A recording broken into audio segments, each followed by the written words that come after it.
Salut à tous, donc aujourd'hui petite vidéo pour parler un petit peu de l'entraînement selon sa morphologie.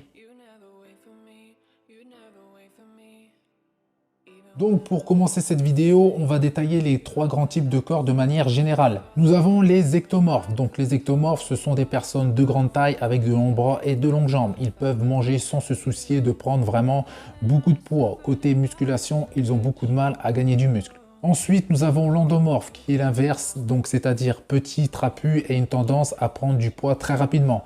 Après, nous avons les mésomorphes, donc eux ont un bon équilibre entre la masse musculaire et la graisse et peuvent gagner du muscle très facilement. Donc là, vous avez les trois types de morphotypes.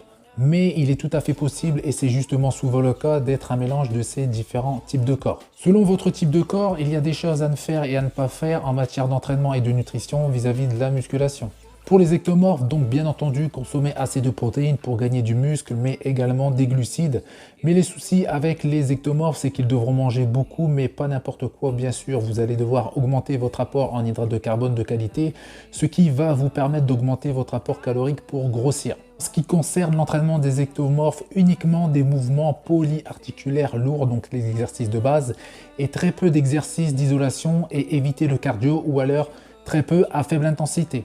Pour les endomorphes, il faut pratiquer du cardio en fractionné qui est la meilleure méthode pour vous aider justement à brûler plus de graisse avec une alimentation pauvre en glucides, mais attention à ne pas descendre trop bas en calories. Au niveau de l'entraînement, bien sûr, vous devez focaliser votre entraînement sur des mouvements polyarticulaires, donc des mouvements de base, mais vous pouvez également inclure des exercices d'isolation. En ce qui concerne les mésomorphes, donc il n'y a pas vraiment de recommandations particulières en ce qui concerne l'alimentation ou l'entraînement. Donc, il faut suivre les recommandations habituelles en matière de musculation et de surveiller son apport énergétique selon votre objectif. Ça, c'est les trois morphotypes, mais ça n'existe pas car on n'est jamais que ecto ou que méso ou que endo.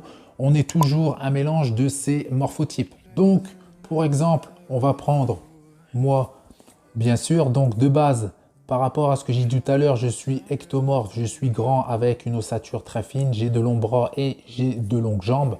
Donc, selon ce que j'ai dit tout à l'heure, je devrais être quelqu'un qui a vraiment beaucoup de mal à prendre du poids. Je devrais vraiment avoir une diète très haute en calories justement pour prendre du poids. Mais justement, j'arrive à prendre du poids très facilement et en perdre également très facilement. Donc lorsque je suis en sèche, je vais sécher très vite et très facilement. Donc il faut vraiment faire attention à ma diète. Mais en ce qui concerne les prises de masse, je prends également du poids très vite.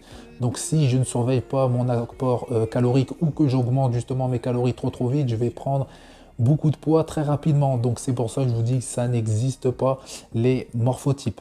Ce qui existe, c'est la morphologie. Et là, il faut adapter justement son training.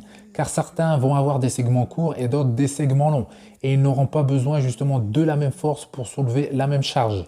Plus les segments seront longs, plus il sera difficile que ça soit au développé couché ou au squat, car il y aura plus de distance à parcourir du début à la fin du mouvement. C'est la même chose pour ce qui est des carrures, étroites ou larges, des troncs longs ou des troncs courts.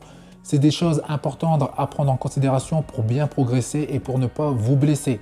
Donc il faut adapter son entraînement pour éviter les blessures et pour progresser. Pour exemple, au développé militaire avec des longs avant-bras comme les miens, je ne peux pas descendre trop bas justement pour éviter de trop stresser l'articulation de l'épaule et également trop tirer sur le tendon. Pour les pectoraux, les personnes qui vont avoir des longs bras et avec un torse qui va être assez fin. Donc là, je parle au niveau de l'épaisseur pour les personnes qui vont être un petit peu plus fin qu'une personne qui pratique depuis pas mal de temps ou avec une personne qui a justement une grosse cage d'origine vont devoir s'arrêter avant de toucher le torse justement pour les mêmes raisons qu'au développé militaire. Donc il y a pas mal de choses similaires selon les personnes et leur morphologie pour s'entraîner de manière efficace sans vous blesser. Et malheureusement en vidéo on peut donner que des astuces pour certaines choses et on ne peut pas régler justement le souci ou des problèmes particuliers de chaque personne. Donc avant de se quitter, si vous n'êtes pas abonné, pensez à vous abonner, faites péter les pouces bleus, ça fait plaisir et je vous dis à bientôt. Salut!